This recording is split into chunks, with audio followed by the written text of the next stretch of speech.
Good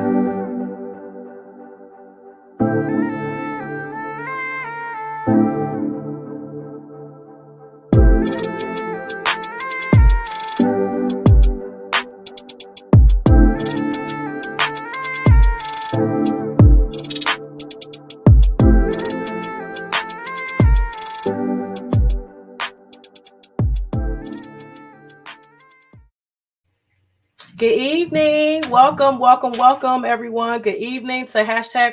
Welcome to hashtag from a Christian, hashtag from a therapist with Dr. Ntatu. We are live this evening. So as you're coming on, please like the broadcast. Please share. Let's get in the comment section. Let us know that you're here. I don't know about you, but I have been waiting on this all day. I think I'm a little anxious right now just because I'm so excited for what's coming. I know it's been a long day. I know it's been a long week, but thank God we are here. So please, let's go ahead and share this live broadcast. I'm doing that right now. That's why I'm looking down. So as we're coming on, we are live on Facebook, YouTube, and Twitter. And I am actually getting ready to post the link for YouTube on Instagram. So I know you know people on the various social media platforms, whatever their preference is, they can catch us on those links. So please invite and share. Again, welcome to you on this evening. It is November 6th, and last night we got an extra hour of sleep. So I feel rejuvenated. I don't know about you. I feel refreshed. So we're excited for this evening. We're doing our first panel discussion, and we've got some lovely women who are here this evening to chat, to share, and hopefully to touch someone's life this evening. So let's go ahead and share, invite as we are on the different social media platforms. So welcome on behalf of Purpose Journey Counseling. My name is Dr. Ntatu North, and I'm the owner and therapist of Purpose Journey Counseling, LLC, which is located in Cincinnati, Ohio. So we say welcome to you from Ohio on this evening. Again, we're live on Facebook, YouTube, and Twitter. And I am posting the YouTube link on Instagram as we speak. So again, let's follow. I say this every day on our daily messages as well. Even if you don't watch us on YouTube, please go on our YouTube channel, Purpose Journey Counseling, and please subscribe to our YouTube channel. We'll really appreciate if you do that. So thank you so much. So please let us know you're here in the comment section. Again, I ask that you tag 7 people that you know, grab something to take notes with, write down some questions. Again, we're having a panel discussion this evening with some questions that have already been prepared. However, if time allows, or if it's, fitting, if it will fit into our time together this evening, you might be able to ask a question and it might be able to be answered. So we just want to go ahead and put some of these comments on the screen. Good evening. And let's go to Mara. All right. So good evening to everyone who's coming on. As we're sharing, as we're inviting, as we're liking, and again, letting us know that you are here in the comments section. So this is episode 6. So this is our 6th month of doing hashtag from a Christian, hashtag from a therapist with Dr. Ntatu. And this month is Black Women in Mental Health. This is going to be fire this evening. So if you know someone who's not on, who needs to be on, please share. As always, before we get started, I still like to be able to share this information for the National Suicide Prevention Hotline. Whether it's for you, whether it's for someone else, it's good to just have the resource, because you never know when you might need it, or you never know when you might need to share it with someone else. So the National Suicide Prevention Hotline, the number is 1-800-273-8255. Again, that's 1-800-273-8255.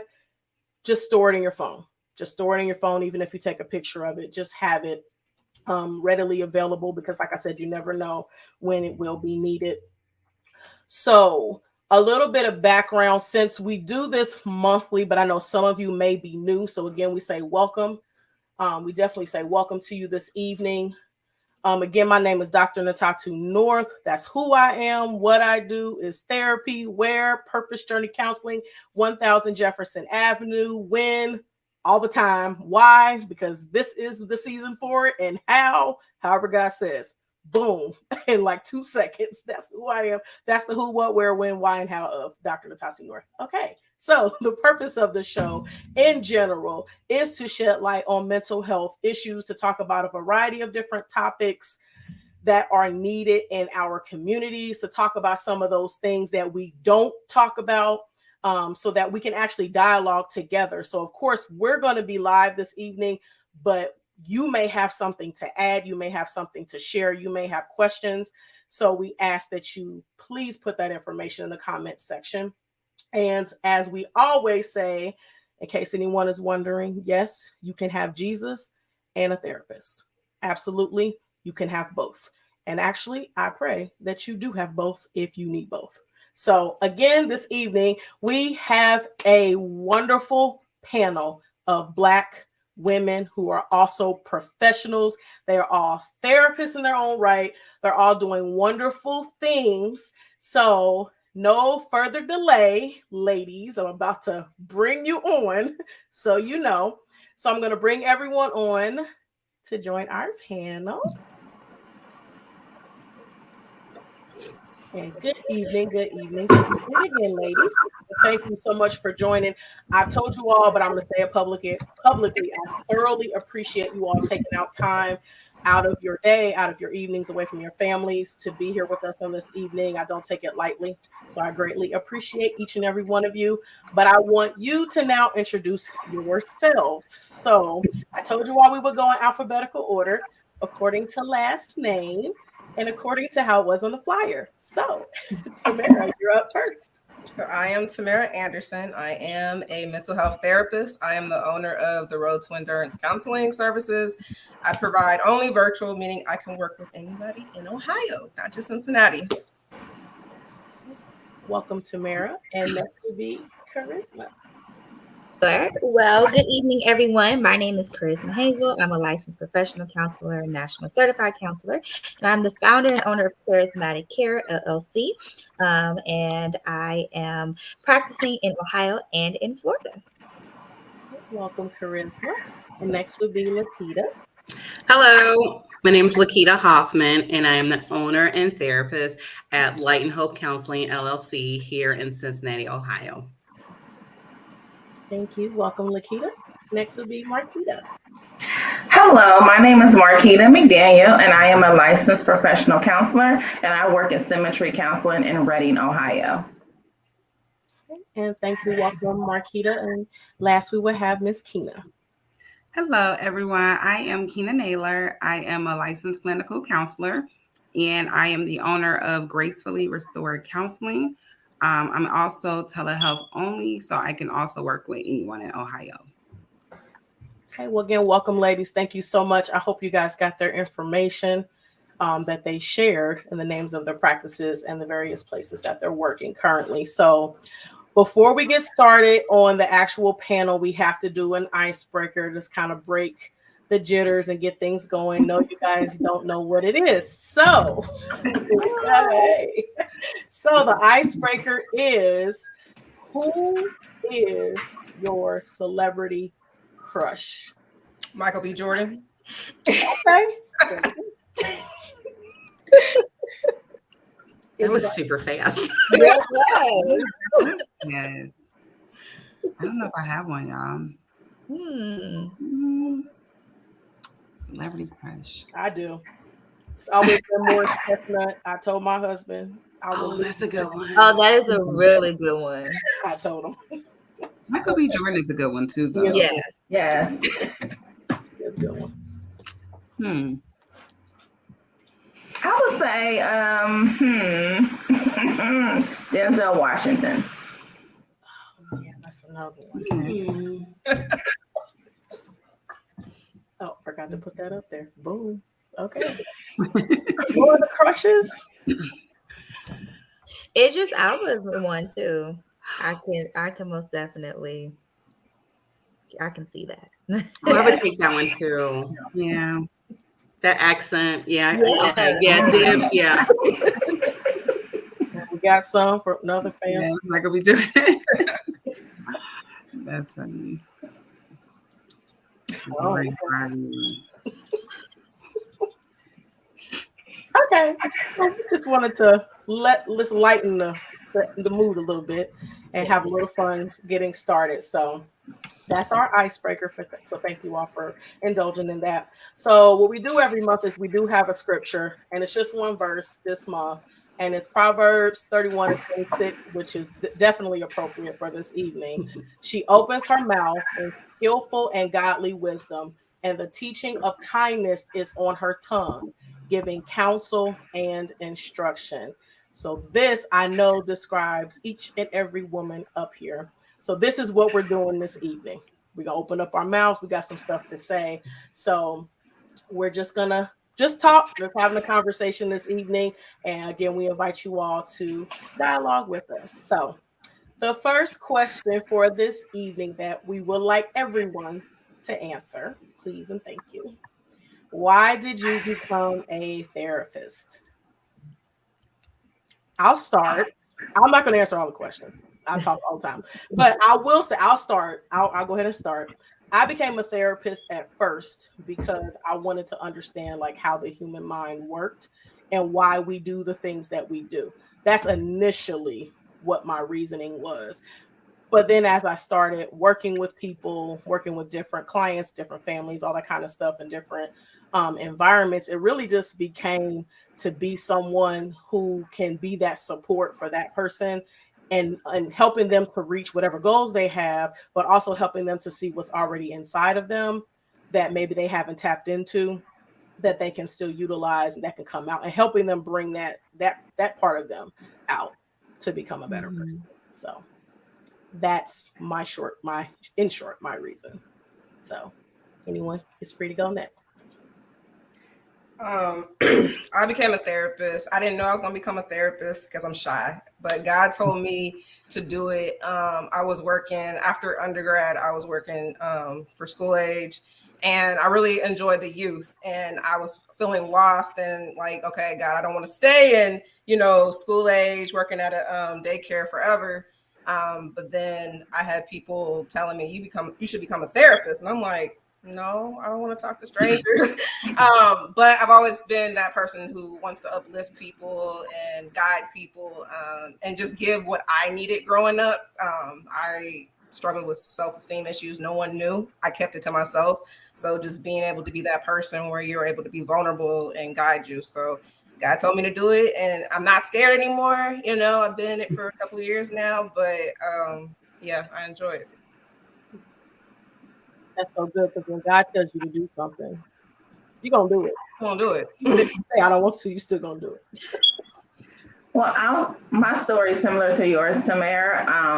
I was a case manager for years, and I didn't quite know what I wanted to do. So I just feel like people told me that I was going to be a therapist one day, and I was like, nope, not going to do it. But then I went ahead and was like, why not do it? So I believe that, I know that I got in this field because I've always wanted to be a helper. And so I want to help people. I want to be that support. I'm an encourager. I'm an uplifter. So I went ahead and went back to school and got my master's, and I've been doing it now for 3.5 years, and I love it. Yeah, I definitely love it. Awesome. So I knew that I wanted to be a therapist when I was a junior in high school.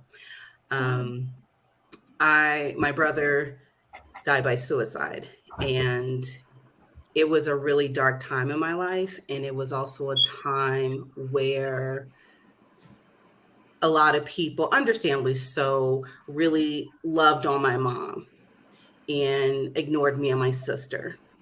And I get it. My mom lost a son. We lost a brother. And it was one of those things where just with time and prayer, I just realized I don't want any kid to ever feel ignored. I want people to have safety and the ability to express what's going on. And that's when I just decided I want to be a therapist. I want to be that person to be on that journey with someone. And so I've been doing this for many years. I will not exactly say how many years, but for many years. And I just feel very blessed to be a therapist. Thank you for sharing. Thank you, Kita. Mhm. I would say for me, it started in high school. I used to jokingly say all the time, like, I'm about to start charging you guys for these sessions because everyone always just came to talk to me. And I mean, younger, older, everyone always just say you're a good listener. You always have good advice. And I kept just speaking it out my mouth, like, you know what? I'm just going to be a therapist one day. Y'all just going to have to pay me. And so high school, they're always kind of saying, what are you going to do next? What are you going to do next? And finally, I was like, you know what? I'm going to go to school for therapy. Everyone is telling me that's something I'm good at. However, when I graduated college, I was on the struggle bus of trying to decide which way I wanted to go. Because if you know me, I love fashion. Y'all know I love fashion, right? And so I'm like, well, I'm going to go back to school for fashion. And but God was like, no, you ain't. Nope. That's not what I called you to do. And so I struggled with it for a while to the point where I set out a whole semester just trying to decide on whether or not I'm going to go back to school for counseling. And God kept saying, this is what you're called to do. This is what you're called to do. And so I went for counseling, and I've been doing it for a long time now. It's been about 10 years. Maybe I shouldn't have told him that, Kita. But yeah, it's been my age out here. But no, I've been doing it for about 10 years. I absolutely love it. I still struggle with it, but God continues to call me back and say, no, this is what you're supposed to do. So here I am. That's good. Well, I kind of have similar stories to everyone actually. So, being a therapist, so counseling is actually my second career path. I was actually on track for law school. I was going to go be an attorney. I went and got my paralegal certificate. I was working at a law firm. I had a few years working in real estate law, and I was actually like, and this sounds bad, but I was working on the side of like taking people's homes away from them, doing foreclosures and things like that. And, I was talking to, the borrowers and things like that. And of course you hear their devastation. And you just hear just how much they're going through. And so I was studying for the LSAT one night, and I was just like, this just sucks. Like, I hate this. I don't want to do this. And I tell you, like, the next day, I woke up and I just heard God say, counseling, go be a therapist. And I was so nervous to do any of that because, I had already told everyone I was going to law school. I hadn't bought all this study prep stuff, and I was on the way. But again, hearing their devastation and then also my own mental health journey as well, it just felt like a perfect fit. And so I remember like it was yesterday. I like signed up at the top of May, if you will, for my master's. And by the end of May, I was in school, and it's been all she wrote ever since. Awesome. So thank you, all of you, for kind of walking us through that journey. And, from personal experiences through support from other people, even telling you what you're going to do. And then even the big thing, overarching thing is, especially when God, like I said, when God tells you to do something, that's what you're going to do. And it's just amazing because we know sometimes we're not sure what we're supposed to do. And sometimes God makes it very clear what that's going to be, even when you didn't even ask. Sometimes we don't even ask. And God's like, no, this is what I want you to do. So that is amazing. I appreciate each of you sharing kind of your stories, your journeys into becoming a therapist and being in the field in which you are currently. So next question. What challenges do Black women face in this field as clinicians? And that could be personal experience or just stuff that you know about. I think a challenge is the freedom to be authentically you. I think as Black women, some of us might worry about, am I coming across too I don't know, aggressive or abrasive, or, if I have my hair this way, I have my long nails or my lashes on and this and that, right? Like the professionalism as a Black woman, yet again, being authentically who you are. And in my experience, clients appreciate being authentically you, that's relatable to them. But I do know that some of us do struggle with, being, for lack of better terms, for the culture, and then also yet holding a standard of professionalism. Absolutely. And just to piggyback off of Charisma, what she said, but also just from the places that I worked, it was always just me or me and another Black person. So just not feeling, very supported, and not feeling like I could be my authentic self, because what are they going to say, or, oh, why is your hair like that? Or how did you do that? Like great questions. So Let's say that's definitely a tough one. And I don't think, sometimes it's like we get used to it, like we kind of just deal with it, but it is definitely a thing. Because I know I think about it all the time. And even being like, I have my full-time job, but then in my practice, a lot of those habits, if you will, that I kind of carry from the full-time agency perspective in my practice, I'm like, oh, well, this is yours. You can do what you want. But then I'm like, if I wear like my Black Girl Magic shirt, or if I wear, I think my earrings say Black Beauty, if I wear that, is someone going to be offended? Yeah, I always got something jazzy with my nails because that's just my personality. But it's like, yeah, is that going to be a problem? That's who I am, but is that an issue? My locks, can't hide those, not going to. But, it is a thing. It is definitely a thing. In my experience, I would say one of the challenges that I've experienced was being compensated equally. That's been a big thing that I've experienced.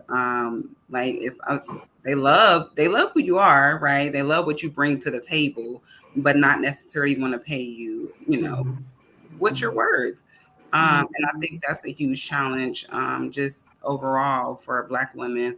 And I have to agree with you all as well, with just wanting to put you in a box. I'm so out of the box.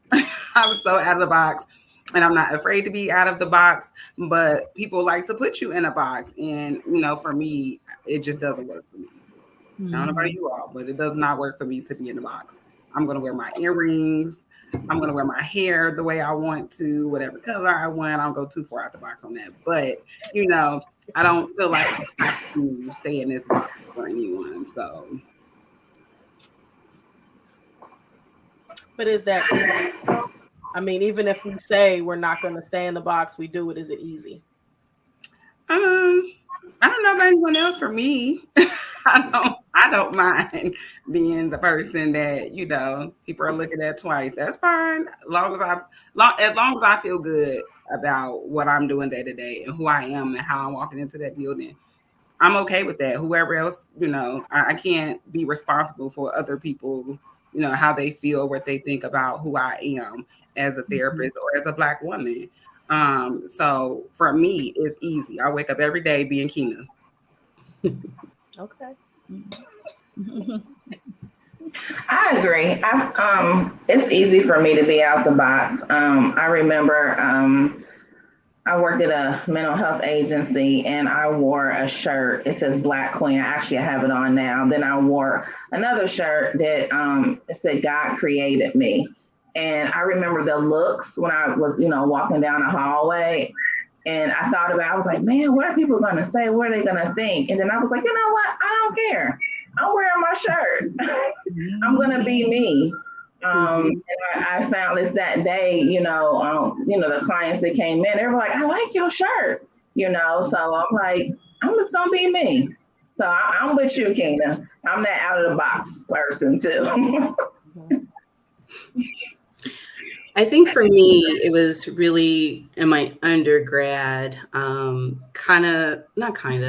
actually being one of the only Black females in the classes, in the psychology class. Because like I said, I wanted to be a therapist ever since I was a junior. So I was the one person who was like, I know exactly what I want to do. And so just having people look at you like you don't belong, or, oh, you're only going to work with like a certain type of people. And it was challenging, but it was also, I also was told, you sound white. I received that information a lot from people just saying that. And I just had to be kind of how everyone's seeing it. I had to be myself. And I just had to remember my purpose. Mm-hmm. And so even though those were challenges that I faced, I overcame it. Because again, I have my own business and I'm a therapist. But that was a big challenge for me because, you're young and you're trying to go to school, and sometimes you care about what people think, but I had a higher purpose than what anyone could tell me. Absolutely. I wanted to piggyback off that just for a second, because what came to mind is when you're in certain places and they feel like because you're the Black woman, right, or you're the Black individual, oh, you can only work with certain kind of kids, right, or certain kind of clients, and it's like, no, you know what I mean? Like, I really can work with anyone. I had a Spanish-speaking family at one point, and we worked together just fine. But oftentimes it's like, oh, here's this client, you should do well with this client. And, that's challenging to be in a place like that and feeling like that's the only, well, not you, but other people around you feel like that's the only clientele that you're able to kind of engage with. Mm-hmm.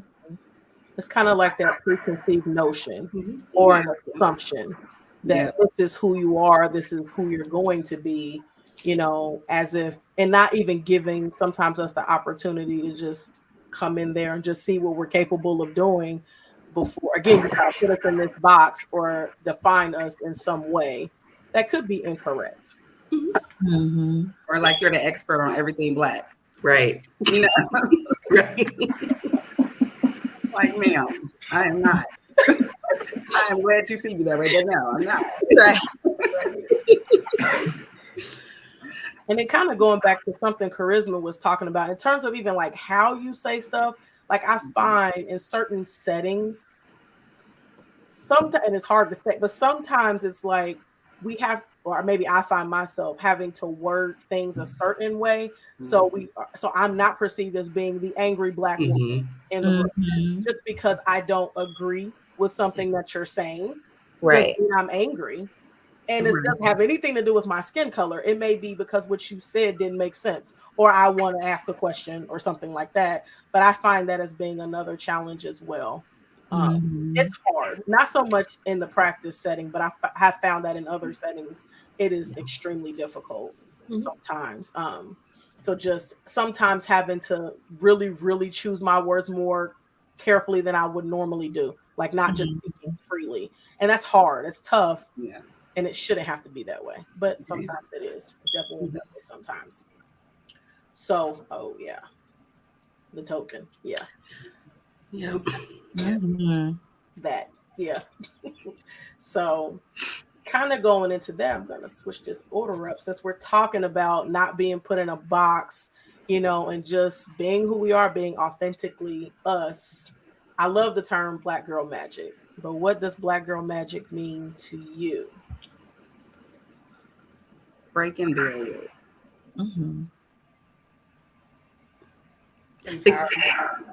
The first thing that I want to say is just like beauty and just wonder. It means so much to me. I'll let other people share though. No, go ahead and say, because you look like you want to say it. Just go ahead. Well, it's just so empowering.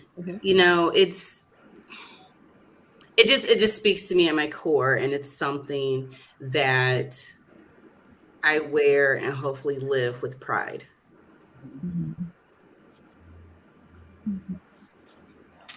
I would agree with that. To me, it means define the odd. And I don't know why this word just keeps coming up for me this evening, but just being unapologetically you, walking in your true self and being authentic,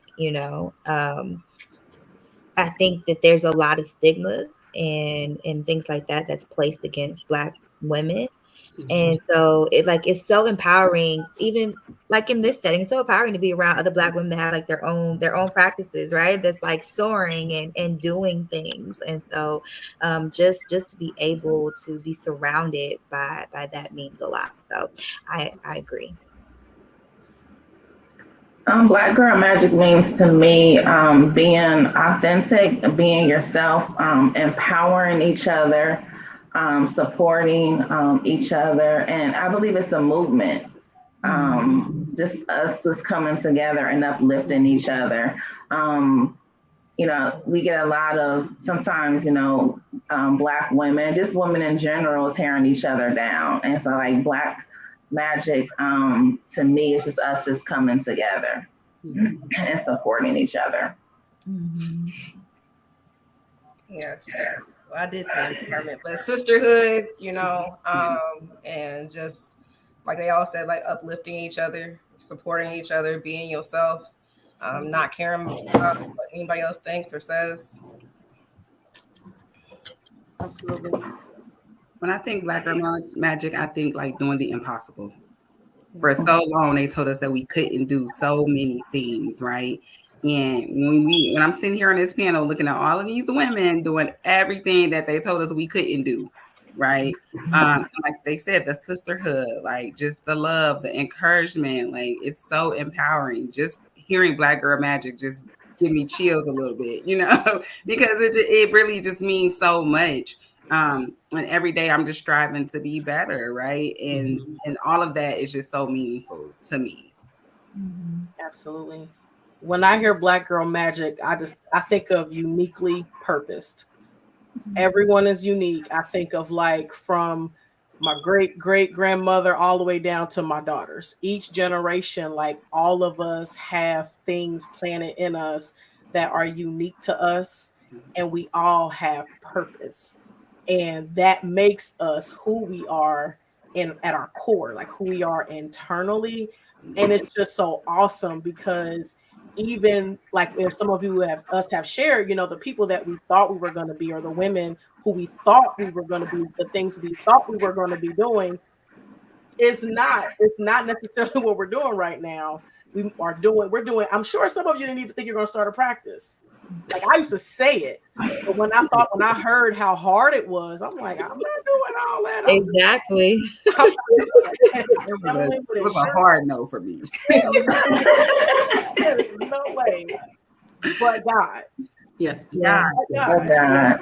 The uniqueness that He's placed in each and every one of us. Because while, yes, we're all sisters, we're going to talk about that in a minute. We're all sisters. We're all Black women. We're all Black girl magic. All of us are. We all are still unique in everything that we do. And that's what makes it so magical. If you think about it, that God, I'm not going to preach, but that God can take each and every one of us and do different things in each and every one of us while we're doing the same thing. We're doing the same thing, but it's different. That only God can do that. So I'm gonna stop because right, Dr. North. Now I just start not why we're here tonight. So thank y'all for that. So I'm about to just start going way out of order because Tamara brought up the word sisterhood. Is it lacking? And if so, why do you think this is the case? And this is like among Black women. Is sisterhood lacking, in your opinion? I've seen it lack. I think that just society puts us against each other in competition. And, I be, when I'm bored, I'll scroll on Shade Room and you just be seeing all the negativity. I'm like, why can't she wear that? But I think that I've also seen sisterhood like just be embraced and grow. So I'm all about supporting the next. I don't care if we do the same thing. I'm going to support you. I'm going to promote you. I'm going to share your stuff. But some people are just, we're taught to compete with each other. And it's not about that. God has a purpose for each and every one of us. And your assignment is not my assignment, Right. So. I would have to agree with you. I think it's such a learned behavior. We've been taught to be in competition. with one another, and we don't have to be. Like you said, it's your assignment is not mine, even though we're doing the same thing all day. What's passionate, what you're passionate about, and what I'm passionate about could be totally different. And I hate that it's like that, because we can get so much further working together, partnering together. However, it's truly lacking. I mean, I'm sure there's definitely different organizations where, the sisterhood is there, and I'm not saying it's not there at all. However, is it lacking? Absolutely. Mm-hmm. Yeah, I would agree. I think sisterhood is lacking. It just seems like we're so competitive nowadays, and you have to keep up with this and keep up with that and reach this goal. And if you don't have that, then it's like you're looked down upon.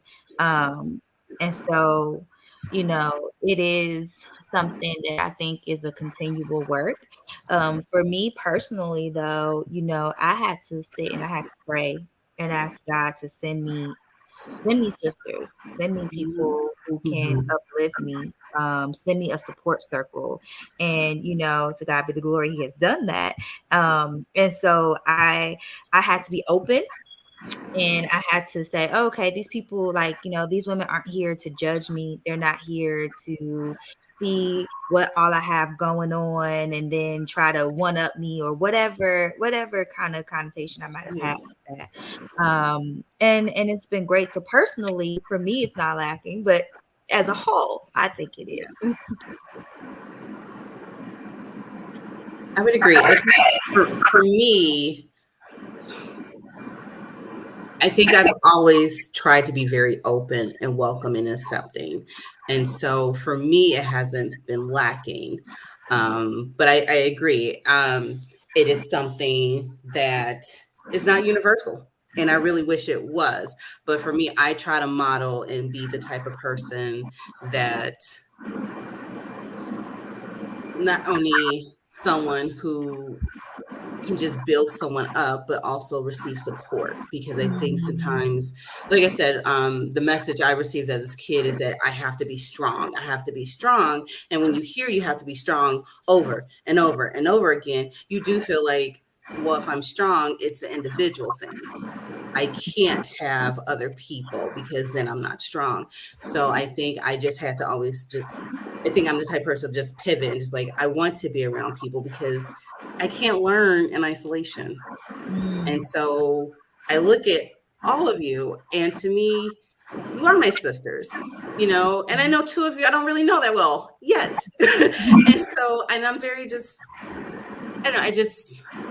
I embrace sisterhood, and I hope that I can model that for not only people who don't know me, but definitely for my daughter. So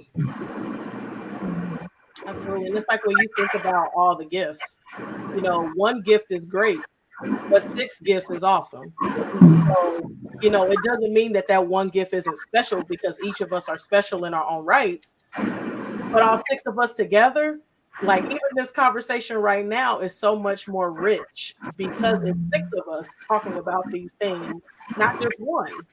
So that's how important it is. And I'm very thankful because God has given me so many sisters, biological and otherwise, and that's made me better.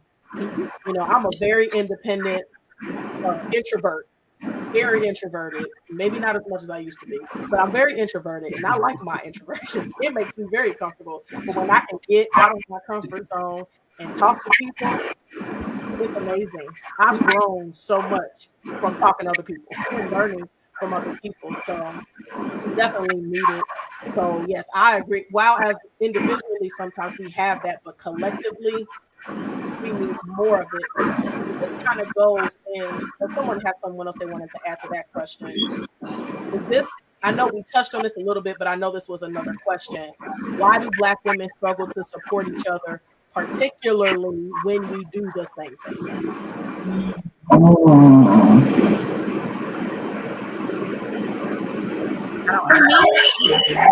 personally not like that. I'm all about support. The more people, the merrier for me, personally. I'm a person who likes to learn from the next person. So I don't know why that's such a big thing, but it really is.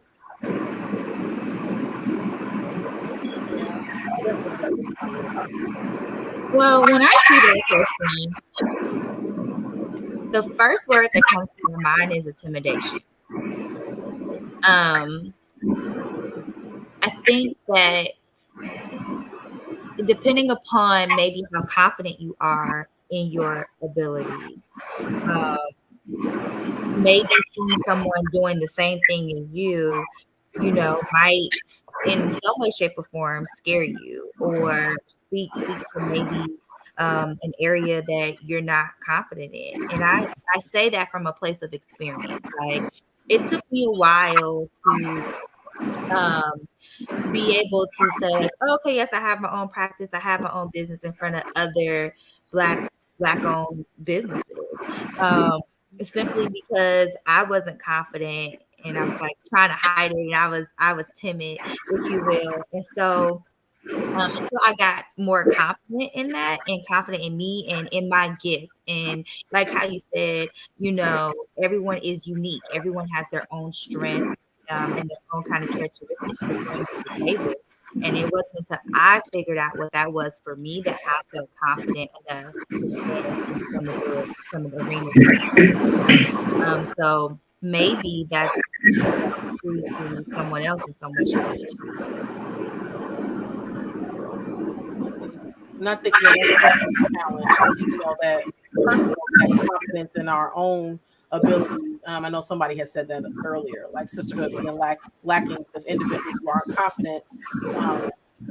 And then this one too, increase associated with finding of like-minded individuals who can humble themselves enough to learn from one another. It's just so important because obviously no one knows everything. No one has all the information. There's so many resources, and we're all resources as well. So when you put them all together, that's just so much. And I do think a lot of it is competition. And I don't know why personally. I mean, I say the more the merrier. I think it's great that we all do this. And it's just funny because, I mean, even with some of you on this panel, I may not take the insurance you take, so I'm going to send them your way. Right. Take the insurance I take, so send them to me. And that's how we build. That's how we grow. But the fact that you're doing that for other people, you reap what you sow. So if you're sowing into someone else, you're going to grow anyway.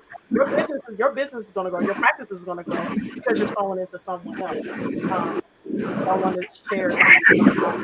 We are taught to keep information to ourselves in fear of being left behind, crabs in a barrel mentality. Yep. I agree. So other thoughts? Anything else on this one? Okay. Well, we're showing right now we're not struggling with that at all because we're sitting right here. So let's switch gears a little bit, kind of on looking outward.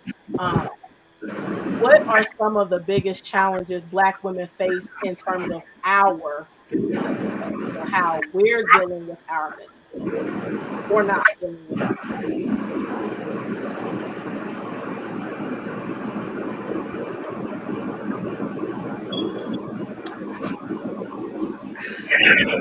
I mean, self-care is so important, and I think a lot of us were just taught to go, go, go, go, go. In school they taught us all self-care, but I don't think it really clicked until life happened with working and your personal life and dealing with your own, mental health issues. So for me, just really having to remind myself of being intentional with my self-care and taking care of my mental, my spiritual. I need to work on the physical, but spiritual and mental is up there. Yeah. Sure. I would say, I think as women, we are taught to be strong and to hold it and keep it all together. And so when we're taught that way, it's like we have to. I think Tamara said we keep going, going, going, and then that's the reason why we lack, addressing our own mental health and taking care of ourselves. It's because we're just We're taught to be strong, right? Mhm. Get it together. You are a mom. You're a woman. Okay, you don't have time to cry. Get over it and keep going. I also think we spend so much time taking care of other people Mm-hmm. that we never take the time to consider ourselves. And just from my experience being a single mom, I'm on the go all of the time, right? And as moms, we're always taking care of our kids first. Our kids are first, or our spouses first, or whatever, right? We're always taking care of everyone else. And so just being able to, like Tamara said, be intentional about that is a challenge because when I look up and it's 11 o'clock at night, I ain't thinking about going to do no crunches, or I'm not doing, I'm not thinking about any of those things. I'm not thinking about meal prepping at this time. Like, I'm really like, okay, it's time to go to bed and try to do this all over again in the morning. And that's what it is. We're typically the ones who are the nurturers. We're making sure everyone around us is doing well. So, and like you said, being strong. That's what we're supposed to do, right? We're the mom, we're the wife, we're whatever. And so that's what we're taught to do. Self-care is not always like the first thing that's on our mind. Maybe third. I can't even say second. It might be down the list on third or fourth, but it's not our first thing. And a lot of times we suffer in silence.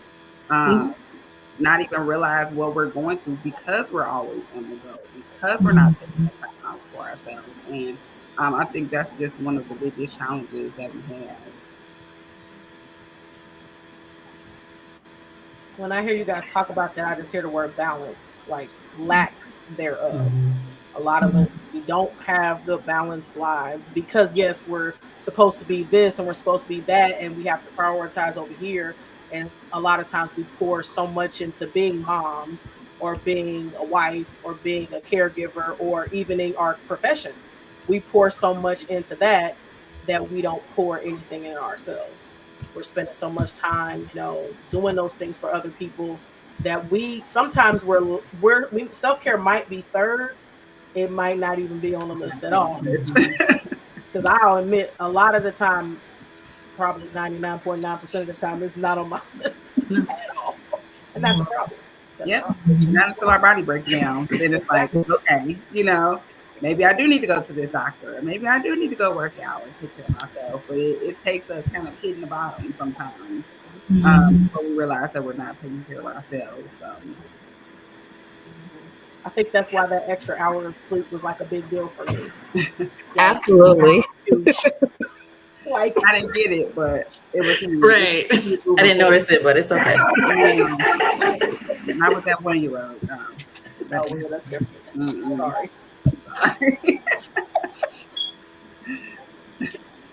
So, another question that actually kind of goes into that is, how do you show up for your clients as well as showing up for yourself? How do you show up for you? Me personally, I'm really good with self-care, the mental and spiritual, again, not the physical. I like to be intentional in the morning. I'm a morning person, so it's easy for me to get up and do about 5 to 10 minutes, not a long process, but about 5 to 10 minutes, all right, of some self-care. So rather I love outside, I love outdoors. So while I'm out there with my dog, I'll stay out there a little extra, even when it's done, enjoy the weather, drink my coffee outside.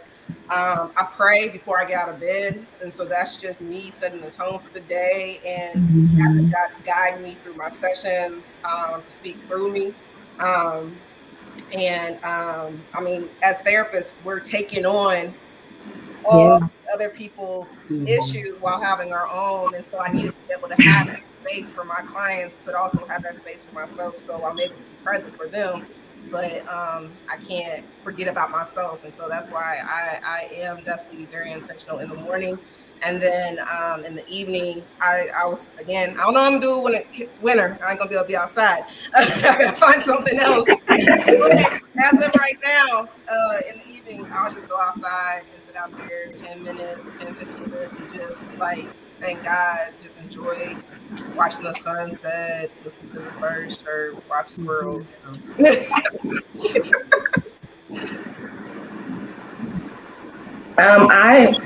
I wake up early, and I start my day just spending time with God, praying before each session. I pray. I pray during the session. I pray after the session. When I get home, I journal. If there's anything that I need to get out, I journal. But I pray. Mm-hmm. And that gets, God gets me through. Mm-hmm. For me, I like to just engage in some intentional self-talk.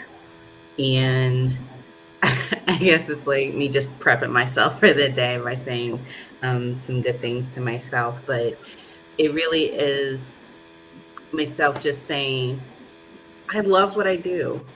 I get to do this. I get to be on this journey. And I also have like little motivational things around my home and my planner so that I can actually just see it. Because sometimes there are those hard sessions where I'm like, I don't know what I said. I don't know if that was just, I don't know if this person's coming back because I just sometimes you have those days. I'll just say that. But just looking at like a picture of my family or just something inspirational, it really just helps me check myself and just get in touch like, okay, Kita, you did the best that you did. And I don't know, it just lifts me up. It really does. I will honestly have to say showing up for myself is something that I need to put on my list, right? Because I am a person that gets up, start my day doing for everybody else, like honestly. And so that is one of the things that I personally need to work on, figuring out even if it's just a routine for myself.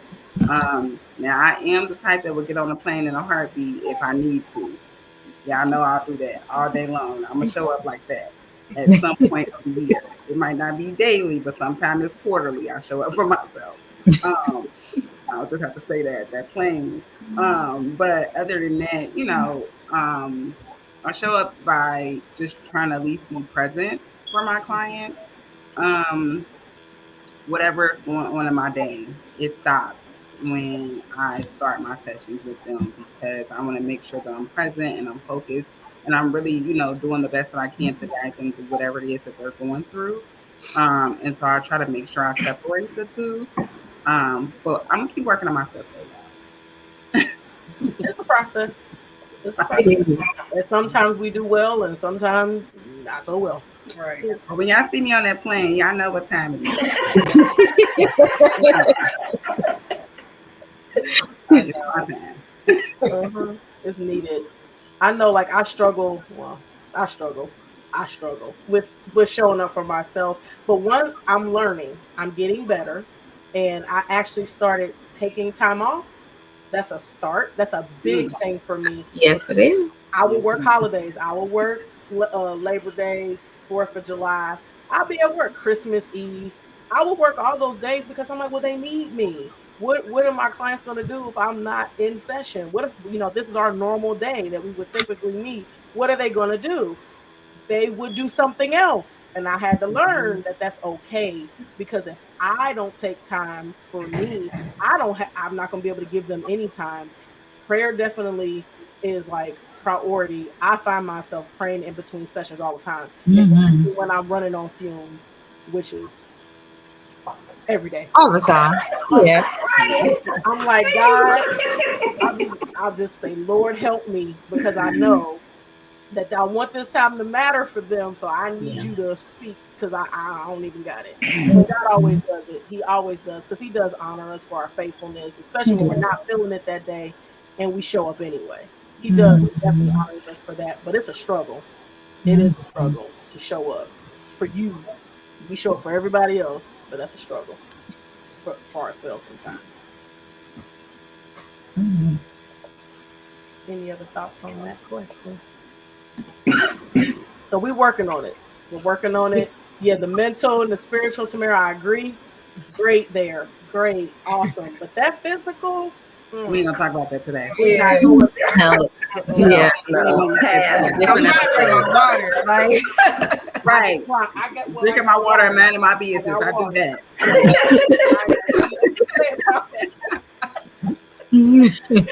So let's see. I want to go to so we're all talking, as mental health professionals, but we're also all Christian women. So maybe I should have said that from the beginning, but we all are Christian women. So I want to ask this question: how do you all incorporate your faith into the work you do with your clients?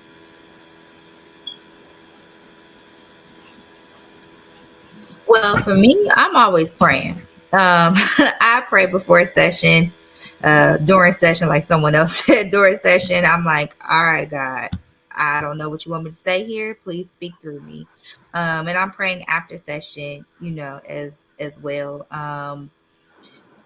Sometimes during sessions, I'm really humbling myself, and using my spirit of discernment to see what is needed in that moment, what's needed for that client. So again, before a session, I'm praying, asking God to set the atmosphere for a breakthrough, for a release, for an outlet. So that's definitely one way I incorporate my faith.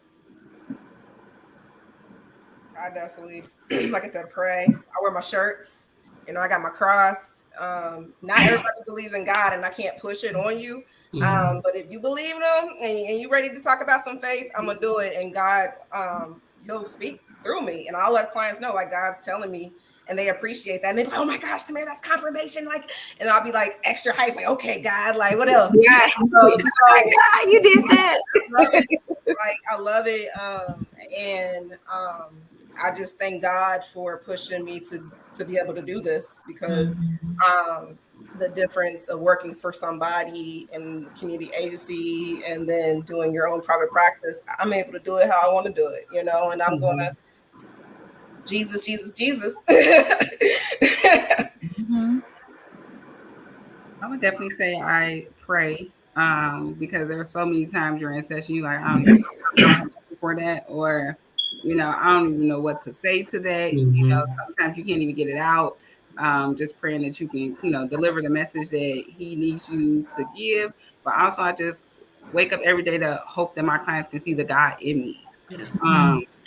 And so whatever it is that He wants me to do that day, just really praying about that, and hoping that I show up, giving all that He has, given me as my gift to give to them. And then also, another thing I would say is just, like she said, everyone is not a Christian, but if they are and they want to talk about their faith in session, I'm right with them. Like, let's go. We can talk about this all day long. Sometimes you have to hold back. Like, look, I can't really talk about God. I don't know where they are with this, but if they are very open about what their faith is and who they believe in, then I'm ready to talk about it.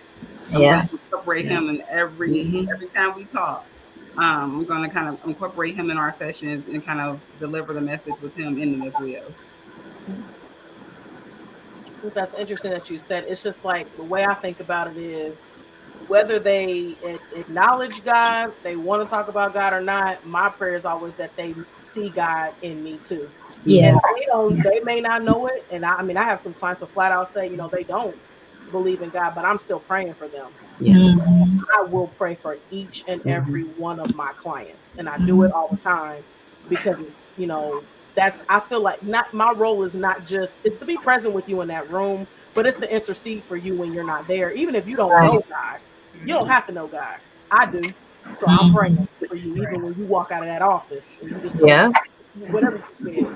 That's what I do. Or you log out of that telehealth session.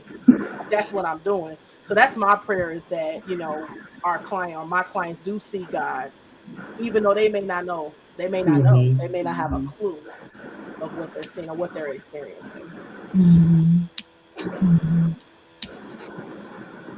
Any other thoughts? I don't know. I just think it's interesting. It's just like, you are who you are. So whether you're talking about it or not, you still are who you are. So they're seeing it, So that's how, when our faith comes out, when we're praying and we're asking God for strength, wisdom, all the words, whatever it is that we're asking God for in that specific moment, like our clients are benefiting from those prayers and benefiting from us not trying to do it by ourselves because we can't. If we tried, it wouldn't work. It wouldn't work at all. So in that too, so how we're talking about how we're kind of incorporating our faith. So I kind of turn this on you now. How do you think God has prepared you for where you are in this moment? Yeah, that's a deep question. Sorry. But we're therapists, so that's a deep question. I would say life experiences for me. Mhm. I'm so passionate about helping women with self-love issues and self-esteem, working on trauma. I've experienced those things, and so not only do I have the educational piece, I have the experience and be able to show you, hey, like I've been there. I've been in unhealthy relationships. I've been in an abusive relationship in the past. You know, you don't have to stay there. You know, so God, I it was probably earlier this year. God told me like your story. It was to help other people. It wasn't for you. Because I'm like, God, why did I do with that? Why did I do with that? You know, and it wasn't about me. Because when I talk to my clients and they're like, oh, you struggled with self-esteem issues in the past? I'm like, yeah. And they be shocked. And so it just gives them more empowerment and motivation and inspiration. I have to second that. God allows me to process through a lot of stuff first before someone gets in my chair, and then in my head, I'm like, oh, that's the same thing I might have experienced. Or that's the same thing I went through, and I'm able to speak from a place of experience, a place of wisdom, and a place of encouragement. And so, you know, I may not like the process sometimes, but but I understand, you know, like Tamara said, it's definitely for somebody else. I would have to say the same thing. I think he's still preparing me because there's often days I'm like, I don't want to do this anymore. Nope, I don't want to do this. Y'all know how I am. I don't want to do this anymore. But you know, he's always put me in a position with someone and showing me like, no, this is what I prepared you for. I done sent this person to you, right? I've took you through all of these things so you can be able to help that person. So there's definitely a great bit of experience and trauma, on you know your own kind of mental health experiences that you've had throughout the years. There's so many things that I can relate to when you know, working with my clients, especially women, which is probably why I'm so passionate about women and, you know, young girls, because I know I've been there, right? I've experienced a lot of stuff during that time frame. So definitely the life experience.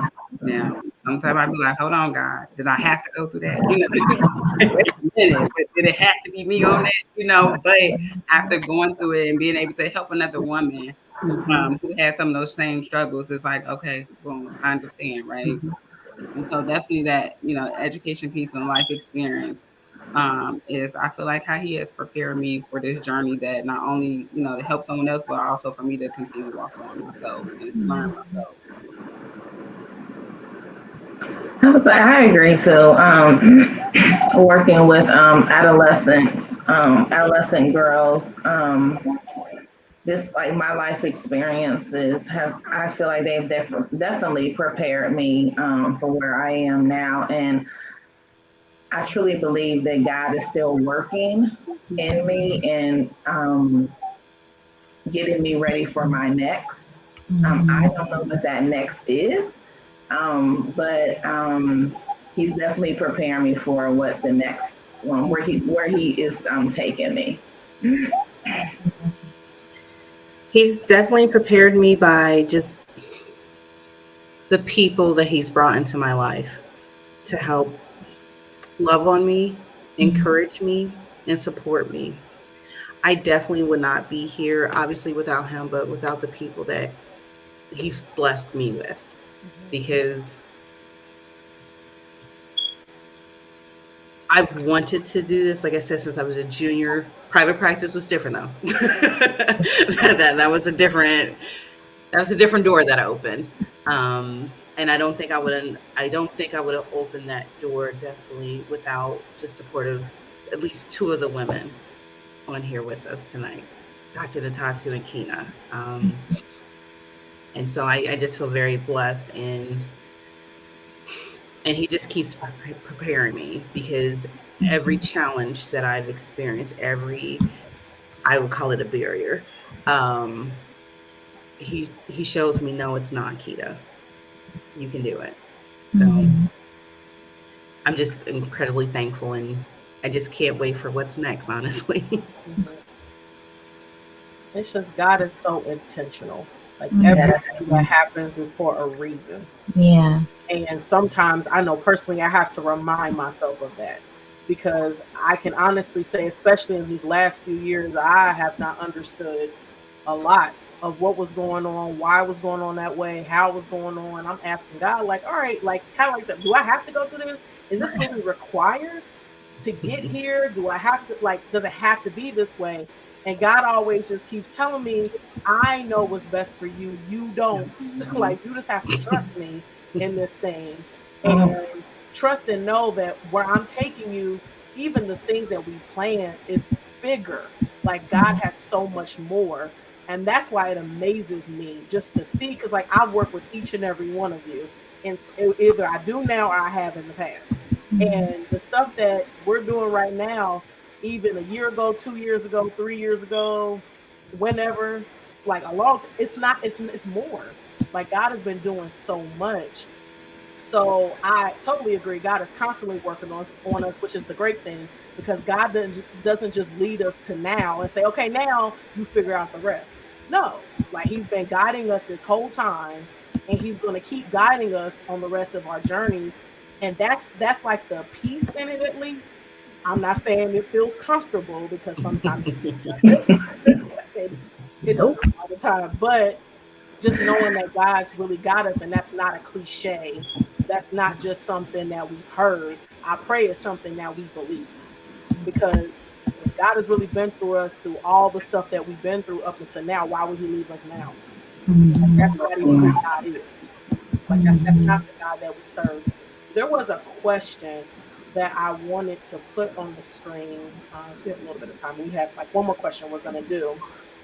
This question: do you all have ideal clients? Do your clients have to align with your faith, or is that an added benefit? My clients don't have to align with, whoever God sends me is who he sends me. Yeah. For me, my ideal client is just somebody who wants to do the work. Yep. It's somebody who's just gonna come in and say, I'm here because I may not even know why I'm here. I may not understand everything. If we're doing an assessment and they're struggling to think they have to figure it out, they don't have to do that. But my ideal client is someone who wants to do the work, who wants to actually go through the process. And so, no, they don't have to align with my faith. It's like I said, my faith is activated regardless. So even if they don't, it's okay. Yeah. That's my answer. Yeah. Sure.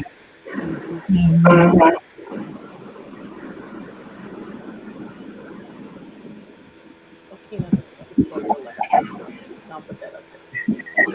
Thank you, Nikki. Real quick, God is telling me to read. So basically, to help me through my day, I have 4 things that I written down, and I'm constantly reading it. So I'm gonna read it to y'all real quick. So one says, walk in expectation of what you pray for. So a lot of times it's like we didn't know this was what we were praying for. Like, in our eyes, we're like, oh, I want this, but God's like, no, I want this, but better. Another one is push while leaning on God, because God's constantly pushing me out of my comfort. Like, doing this is out of my comfort zone. God protecting you from less than his best, and then give it to God, because a lot of times I be trying to be in control, and God's like, no. Oh, yes. Let me have it. So I have that on my computer, and I'm constantly reading and it's helping me. Can you send that to us? Yes. Like I got seriously. Thank you for sharing Thank that. you. Mhm. Post-its all on the computer. See why we need each other? Right. Yes. Help my life. Thank you. Thank you for sharing that. Please send that to us. Yes. Mhm. Thank you. Thank you. Thank you. So, in that, we're going to go to our last question. If I can find it here. Unless anyone, now I will say we have a little bit of time. So, if anyone who's watching has a question that they want to ask, if you want to put it in the comment section of whatever platform you're watching us from, if you want to do that now, you may have an opportunity to have that question answered. So, our last question is what's next for you? Or maybe I should say, what do you think is next? And then we're going to times that because it's going to be double. What do you think is next for you? For me, God keeps pushing me to. I hear Bill, so it's just me for my private practice. I can only have so many clients, and so there's a fear to bring on contractors, bring on therapists on board. But he keeps laying that on my heart. Also, products. I just came out with affirmation cards that God told me to create for women. So I got that, but then I'm working on a workbook. A lot of I like to be very creative in my sessions. I give homework. My clients know Tamara gonna give you homework. You don't like homework, you don't want Tamara.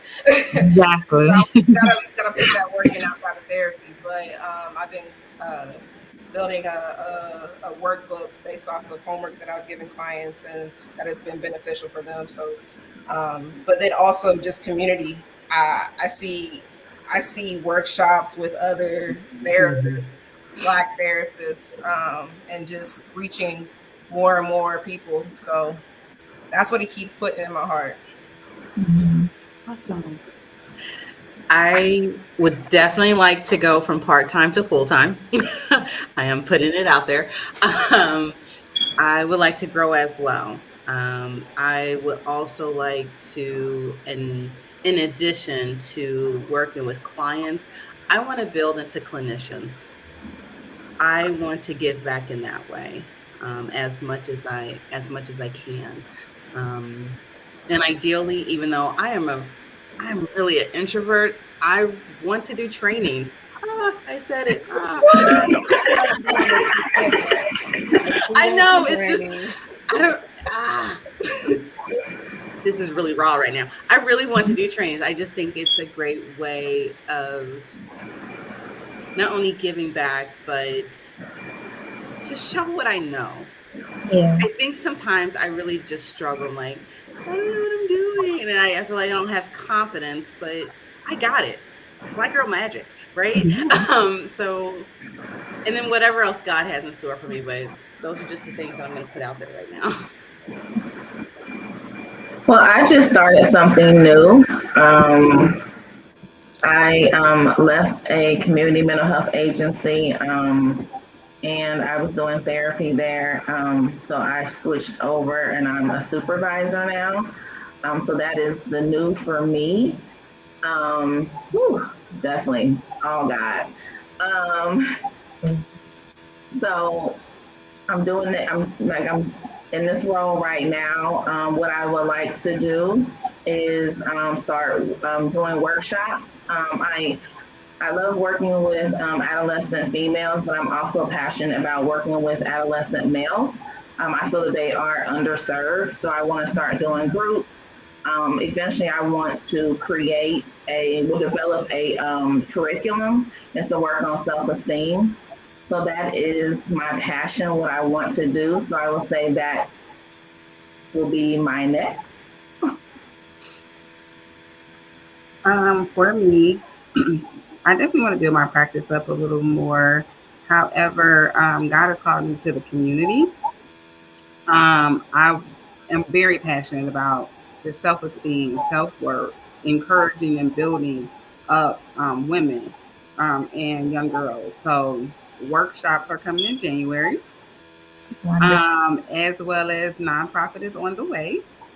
And I really want to reach those women and children in underserved communities. I want to go to the people, y'all. So, in whatever capacity that looks like, in my nonprofit, as well as the workshops that's coming next for me, as well as I am working on a few projects, as far as like merchandise is concerned, things that will help my clients, while they're in therapy. So that's what's next for me. Nice. Well, what's next for me is definitely strengthening my branding and my marketing and getting out there more. Definitely just kind of getting my business expanded, if you will. But I also kind of want to go a different route as well. Of course, as I'm passionate about my clients and the work in the community, I want to be a support to um, newly found practices. I feel like there are a lot of you know, practices that are starting and people are fearful and they might not know the ins and outs. You know, when it comes to different maybe EHR systems and billing and insurance paneling and credentialing, things like that. And so I am feeling led to help out my fellow clinicians and fellow entrepreneurs with supporting them in that way and pushing them to get out there even the more. This is awesome. I'm sorry. I'm just marveling at what everyone's saying. Um, what's next for me? Well, I'll just say definitely going from part-time full-time to full-time. Part-time full-time to full-time. Yeah, that's definitely coming. That's all I'm gonna say. We're on social media. Um, continuing my sorry. Yeah, boom, there it is. My daily messages, yeah, that I do during the week. I really enjoy those. It's very, very impactful. So I want to continue doing that in the podcast, but then also the workshops. And this is just great hearing that people are interested in that because definitely want to start incorporating that, growing that, and these nonprofits. Actually started a nonprofit. Y'all the first to hear that. Nonprofit. We'll talk about it. Woo! Started one that now that's like for a charitable purpose. But then the second nonprofit, see, God just be doing stuff. I don't know. Uh-huh. The second nonprofit has to do with these workshops, so that is coming in January. Yes, it is. Speaking it, it's coming. But It's then I coming. also, it's coming. It's coming. God's gonna do that. So it's coming. But then I also really want to grow my practice in terms of hiring staff so I can stop working so many hours because I need to stop. I'm working on this, hiring people, therapists, but also I want to add some case managers to the practice as well because I have clients that will really benefit from case management too. Yeah. So just putting that out there, and then whatever else God has, yeah, whatever else. But those are just the things I've been kind of thinking about. But it's definitely the big thing is that full time part because that's really gonna set the grounds to be able to like do all these different things. So yeah, we offline we all need to be talking. Yeah. All of us, because there's just so much wealth charisma. When you start talking about these insurance companies and this paneling, that'd be great because it's a I Yes. got you. it's I a got you. Yes. Come on. it's a real struggle. And like this adolescence, the affirmation cards, Tamara, that is awesome. That is Awesome. yes. And Keita, you gonna do your practice is growing. It's growing. Yes, ma'am. It's growing. No, it is growing. We know. Right. So I could say a lot. Again, I'm gonna stop because I get excited. So that was our last question. I don't think there was anything else in the comments. So I have to say this again. I knew this was going to be great, but again, because God does what God does, it was even greater. Like Yeah. just the everything that you all shared, your transparency, your honesty.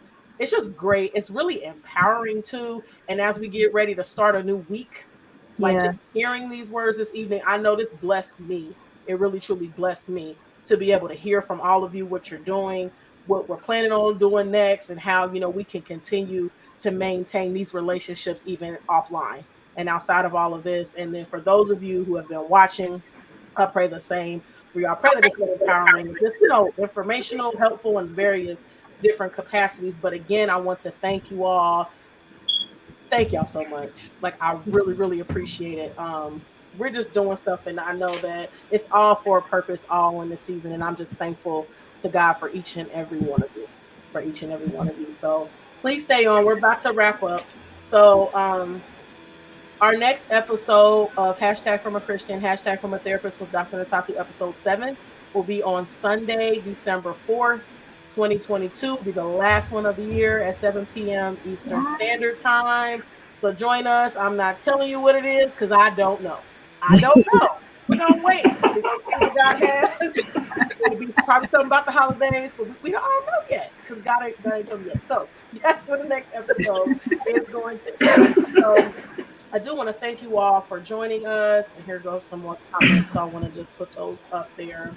We really appreciate you all liking, sharing, and even if you've stayed on for the duration of this podcast and you didn't have a chance to share it now. You share it with someone. You never know who could really benefit from this information. There's a lot of knowledge, a lot of wisdom from these wonderful women. So thank you all so much. As our tag for Purpose Journey Counseling, every time we come together, I want to encourage you all to be loving, be kind, be compassionate, and be intentional towards others as well as towards yourself. That's important too. Don't forget the self in that. More. Okay. There we go. So we do thank God. So again, we thank you all for joining us. We thank you so much for liking, following, sharing, subscribing, all of these different things. We will see you tomorrow, Lord willing, for Monday Mood and Motivation. We will be live at 7 a.m.